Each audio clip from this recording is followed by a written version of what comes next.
కరీంనగర్ జిల్లాలో ఉన్నటువంటి కరీంనగర్ టౌన్‌లో ఎస్‌బీఐ మేనేజర్‌గా పనిచేస్తున్నాడు ఒకతను.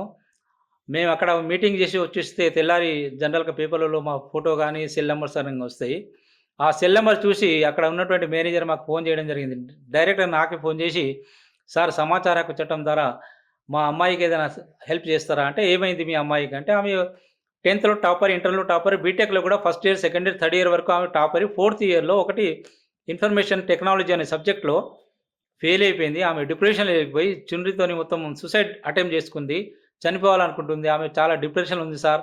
మరి ఏదైనా మార్గం చెప్తారా మీరు అంటే, తప్పకుండా హెల్ప్ చేస్తాం మేము అని చెప్పేసి ఆ అమ్మాయి వాళ్ళ హాల్ టికెట్ పర్టిక్యులర్ తీసుకొని ఏ సబ్జెక్ట్ అయితే ఫెయిల్ అయిందో దానికి సంబంధించినటువంటి యూనివర్సిటీ కాకతీయ యూనివర్సిటీకి లెటర్ రాశాను నేను. లెటర్ రాసి ఈ అమ్మాయికి సంబంధించి సో అండ్ సో ఏదైతే ఎగ్జామ్ రాసిందో ఆ ఎగ్జామ్ నకలు కాపీ అంటే విద్యార్థులు గుర్తుంచుకోవాలి. ఈ సమాచార హక్కు చట్టం ద్వారా వాళ్ళు రాసుకున్న ఆన్సర్ షీట్‌ను కూడా తీసుకునే అధికారం కల్పిస్తుంది. అయితే ఆ అమ్మాయి ఆన్సర్ షీట్ నేను అడిగితే ఫస్టు యూనివర్సిటీ వాళ్ళు తిరస్కరించిండ్రు.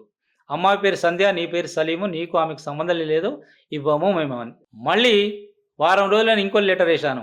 అండర్ సెక్షన్ 11(1) కింద అంటే థర్డ్ పార్టీ ఇన్ఫర్మేషన్ మూడో వ్యక్తికి న్యాయం జరుగుతుందనుకుంటే ఆ ఇన్ఫర్మేషన్ ఎవరైనా తీసుకోవచ్చు అని చెప్పేసి ఒక ప్రొవిజన్ పెట్టేసి దాంట్లో మళ్ళీ లెటర్ పెడితే వాళ్ళు మళ్ళొక వారం రోజులు నాకు మీరు రీకౌంటింగ్‌కి ఇంత డబ్బులు కట్టండి, రీవాల్యుయేషన్‌కి ఇంత చాలాన్ కట్టండి అని చెప్పేసి ఆ అమ్మాయి యొక్క పేపర్ మళ్ళీ రీకౌంటింగ్, రీవాల్యుయేషన్ చేస్తే ఫస్ట్ 34 మార్క్స్ వచ్చిన అమ్మాయి 72 మార్క్స్ తీసుకొచ్చింది. ఆ అమ్మాయి ఇప్పుడు ఒక ప్రైవేట్ కంపెనీలో జాబ్ కూడా చేస్తుంది. She is getting 65,000-70,000 per month. ఇప్పటికి ఆమె ఫోన్ చేసి గత 3 సంవత్సరాలు అయినా కూడా అప్పుడప్పుడు ఫోన్ చేసి అడుగుతా ఉంటది, పలకరిస్తా ఉంటది. సార్ మీరు చేయబట్టి నా ప్రాణం ఆగింది. నేను చనిపోదాం అనుకున్న నన్ను మీరు ఒక తోడుగా నన్ను ఒక అంకుల్‌లాగా, ఒక తండ్రిలాగా మీరు నన్ను ఆదుకొని నాకు ఈ స్థాయికి తీసుకొచ్చిర్రు అని చెప్పేసి అప్పుడప్పుడు ఫోన్ కూడా చేస్తుంది. అంటే ఇట్లా చెప్పుకుంటా పోతే చాలా స్టోరీలున్నాయి.